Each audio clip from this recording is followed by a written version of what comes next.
Marigold Street was one of those gently curved lanes in the outskirts of Waterford, a place of low fences and lilac bushes that never quite seemed to bloom. Stephanie McLaren lived there in a modest, sagging single-story house.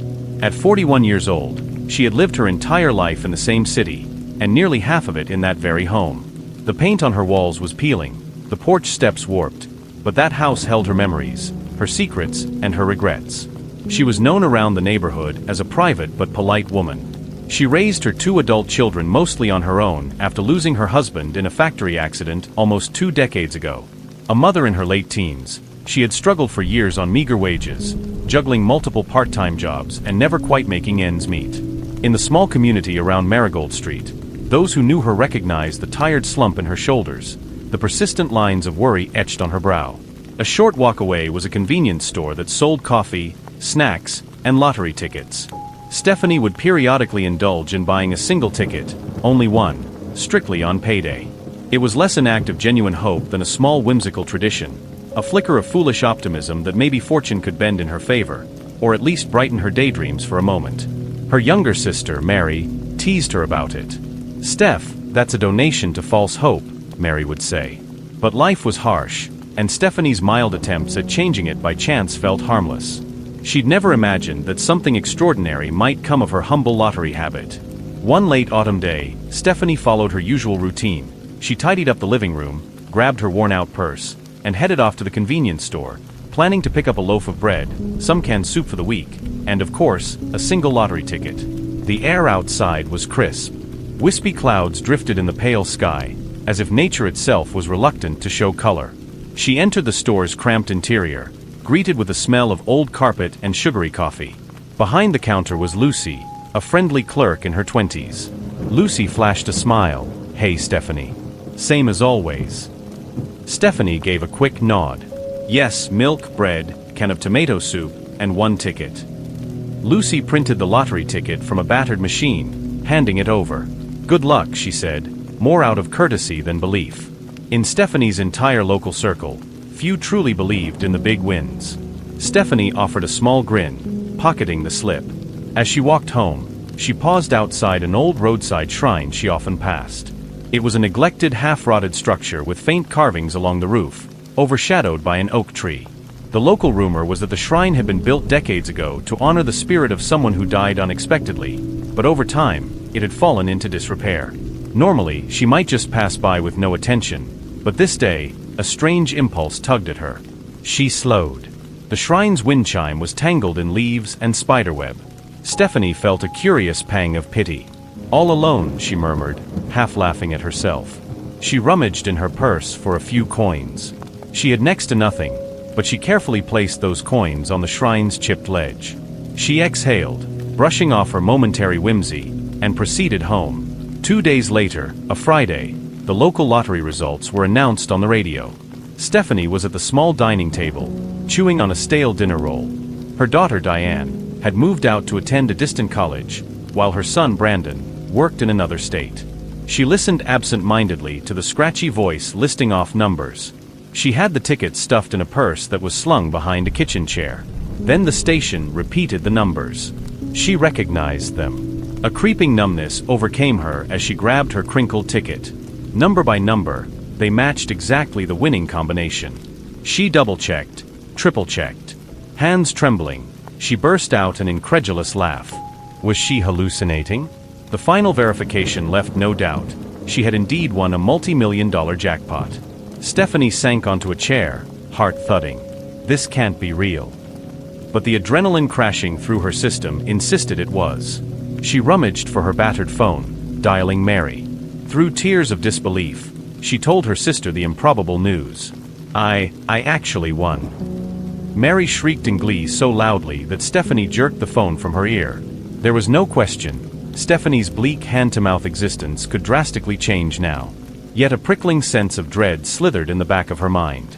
She recalled the old roadside shrine and her quiet offering. She told no one about that detail, but the memory clung to her with an uneasy weight. A week of surreal bus rides and formalities followed. Lawyers, bank representatives, lottery officials, everyone seemed to converge on her. The day she traveled to the Central Claims Office, stepping into a bright building filled with posters of grinning winners, felt dreamlike. She endured countless forms and identity checks, eventually leaving with the knowledge that a deposit of an enormous sum would land in her new account. Her entire body buzzed with anxiety. She was escorted out discreetly to avoid press. Returning to Marigold Street, she discovered Mary waiting on the porch. Word had spread, as it always does in small communities. Tying her coat tight against a chilly breeze, Mary asked, "So how much is it?" with a sparkle in her eyes. Stephanie swallowed. "It's, well, more than enough. For the rest of my life, to be honest." Mary whooped, hugging her tightly, dancing around with genuine excitement. "We have to celebrate, sis. Your days of struggling are over." Inside, seated at the worn table, they drank cheap coffee. Mary's tone turned serious. "So what's your plan? Are you going to move? Buy a new place?" Stephanie wrung her hands. "I guess. I never let myself think that far. Maybe fix up this house or find something better." She paused, brow furrowed. "Though part of me wonders if I owe some offering or donation. I mean, that little roadside shrine, maybe it was luck or—" Mary laughed softly. "Oh, come on. That's all superstition. You could always donate to local charities if you want. But no reason to put real stock in a rotting shrine." Stephanie nodded slowly.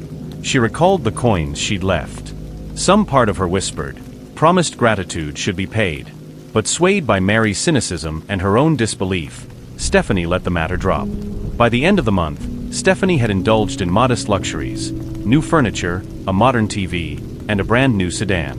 She also repaid her mortgage fully. She offered each of her children a substantial gift. Her son planned to invest his share. Diane wanted to reduce her student loans. Even Mary received an unexpected chunk to remodel her own property. Neighbors looked on in awe, some resentful, some curious. People hovered around, praising her newfound fortune. The local realtor pressed her to buy bigger real estate. But in the swirl of excitement, Stephanie developed a disquieting sense of being observed. She could never pinpoint its source, only an unsettling presence, as though invisible eyes tracked her every move. Sometimes, at twilight, she heard odd rustling near the front gate, or tapping sounds on the windows at night. She'd check, finding no one. She brushed it aside, no doubt local pranksters. But chills would prickle her arms. On an impulse one chilly evening, she drove to the roadside shrine, intending to put a nice basket of offerings there, incense, fruit, something. But as she parked, her phone buzzed with an urgent call from her attorney about finalizing certain bank forms. Distracted by the real-world importance, she hopped back into her car and left. Her never-fulfilled offering lay half-forgotten in the trunk. She told herself she'd do it next time. As the weeks went on, something subtle but corrosive began gnawing at Stephanie's family. Soon after receiving money, Brandon, her son, started calling less. Word reached her that he was gambling large sums, racking up unwise debts. Diane, in turn, seemed to get entangled with questionable acquaintances, her new spending habits raising eyebrows. Mary demanded more funds for expansions than initially agreed upon. Their voices crackled with tension whenever they phoned, picking fights over trivial issues. Every conversation left Stephanie exhausted, uncertain. She had sought to help them, not spoil or burden them with greed. Instead, it felt as though money had stoked destructive urges. The synergy that once kept them together frayed. Meanwhile, rumors swirled around the neighborhood that Stephanie's luck was unnatural. Some muttered that she must have cheated or done something for those winning numbers. A few older neighbors hissed warnings about neglected spiritual debts. She tried ignoring them, but guilt about the shrine flickered in her mind. One day, rummaging in a drawer for spare stationery, she found the original lottery ticket. A flash of memory returned, the coins left at the shrine, the silent vow to do something special if she won. She had never fully followed through. She told herself it was mere chance. Still, the sense of dread stuck like a burr in her conscience. Within 2 months of her windfall, Stephanie's health unexpectedly deteriorated. A general fatigue seeped into her bones. She attributed it to stress, her family bickering, demands for money, the endless swirl of decisions. But nights brought more ominous signs. She would wake at 2 a.m. in cold sweats, heart racing, convinced someone stood at her window. Faint tapping returned, sometimes an eerie low moan. On one terrifying occasion, She woke to see a silhouette behind the drawn curtains. She jerked on the lamp. No one was there. She started losing weight without reason. At times, she coughed uncontrollably, her breath raspy, though doctors found no respiratory infection. Strange bruises formed on her arms, unaccounted for. The physician recommended rest and vitamins, but a creeping conviction told her something intangible was at play, something she refused to name. Tensions with Mary flared when Mary demanded more money for expansions that ballooned beyond the original plan. She insisted it was a loan, but never stated how or when she'd repay. Stephanie, feeling cornered, tried stalling. Mary exploded in anger. "You have millions, but you deny your own sister?" Exasperated, Stephanie cut the call. She felt regretful, guilty, but a small voice hissed that Mary's attitude was exploitative. She sank into the living room couch, heart pounding, the ache in her chest intensifying. That evening, the porch light flickered ominously as though under strain. She glimpsed a shape crossing her front yard, but when she peered out, it vanished into the night. Already uneasy, she retreated indoors, locking every window.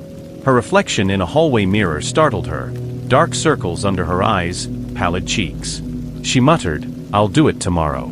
I'll bring an offering to the shrine." But tomorrow never came for these promises.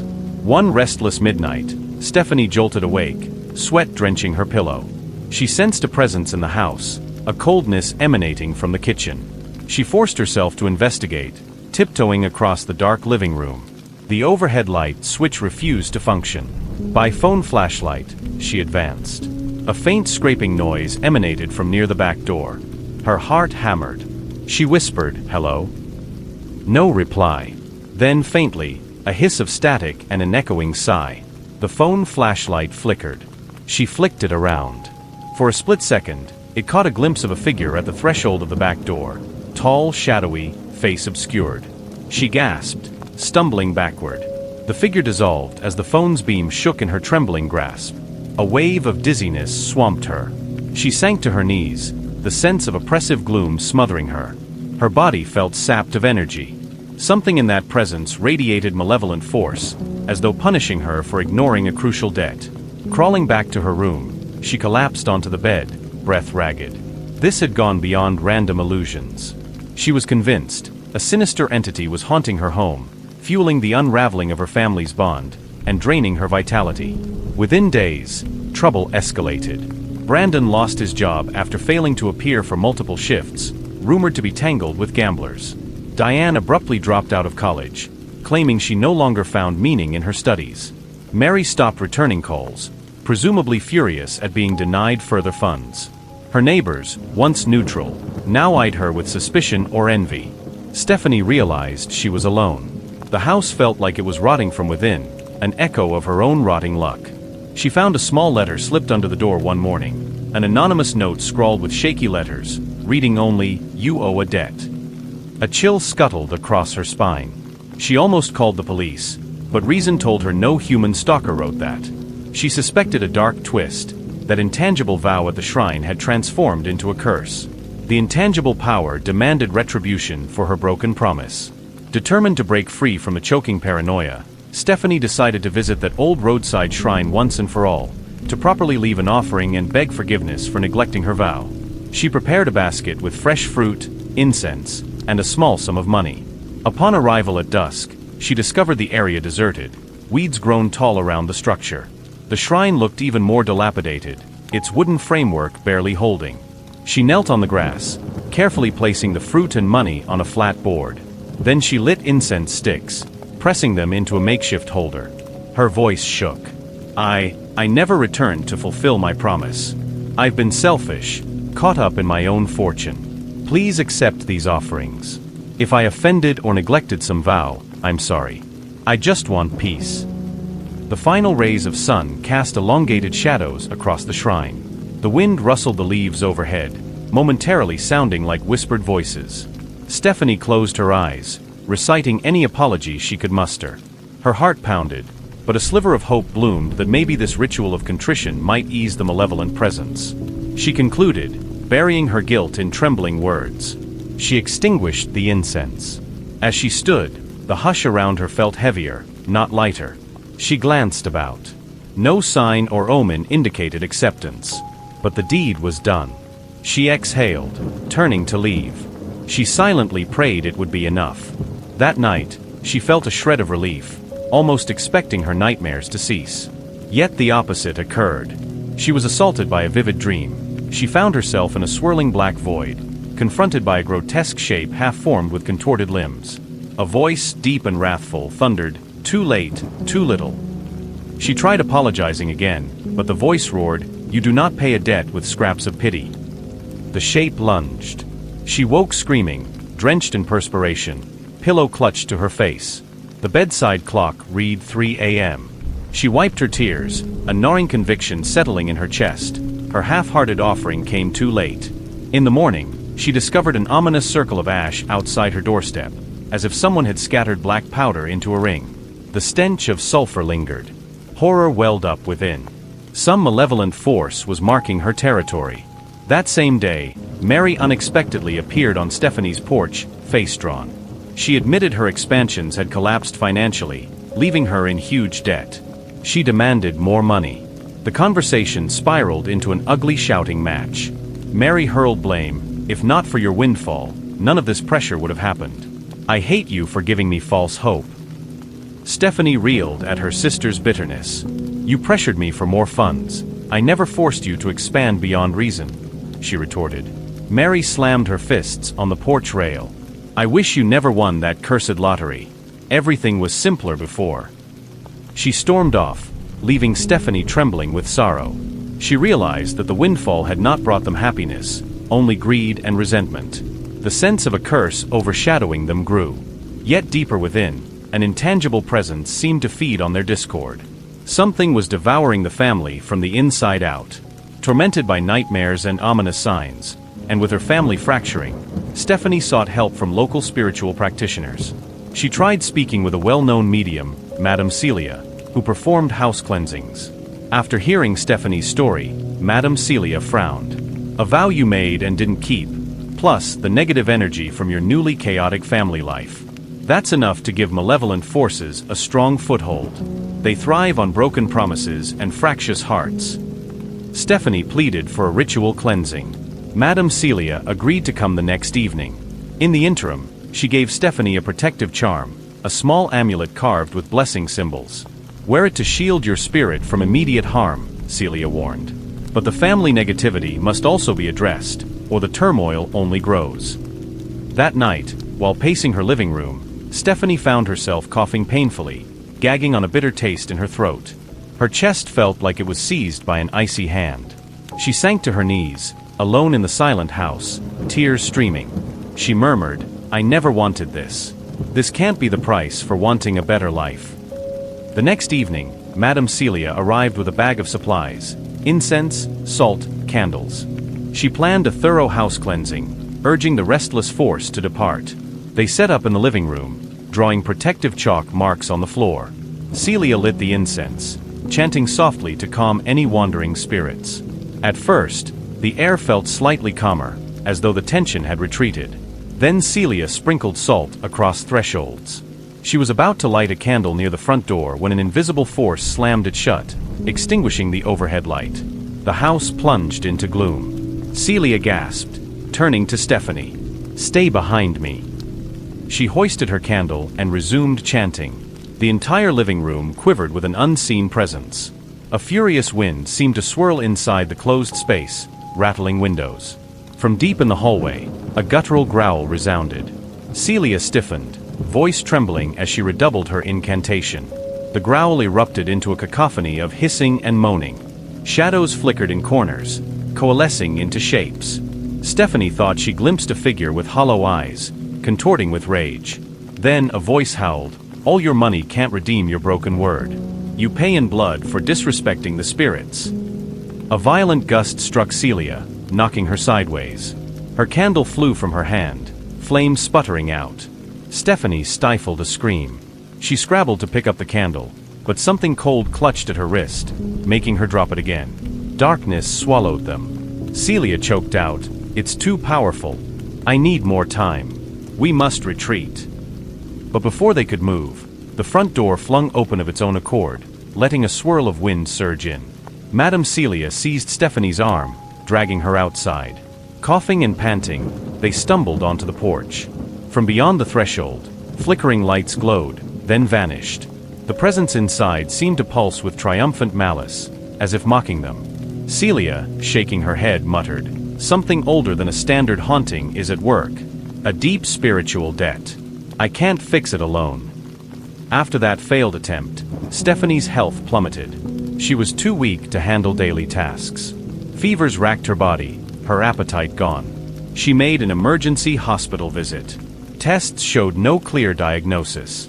Doctors scratched their heads, telling her to rest. Mary, still furious, dismissed it as stress. Brandon, unreachable. Diane texted sporadically, apparently preoccupied with her own crises. Stephanie lay in her dark bedroom, the corners of the ceiling swirling with shadows at night. She felt as if 1,000 invisible claws scratched at her spirit, draining her. She cursed herself for ignoring the roadside shrine in the first place. She cursed the money that made everything worse.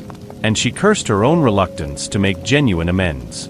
In hazy moments of delirium, she saw nightmarish visions, a monstrous figure holding her lottery ticket, cackling while tormenting her family.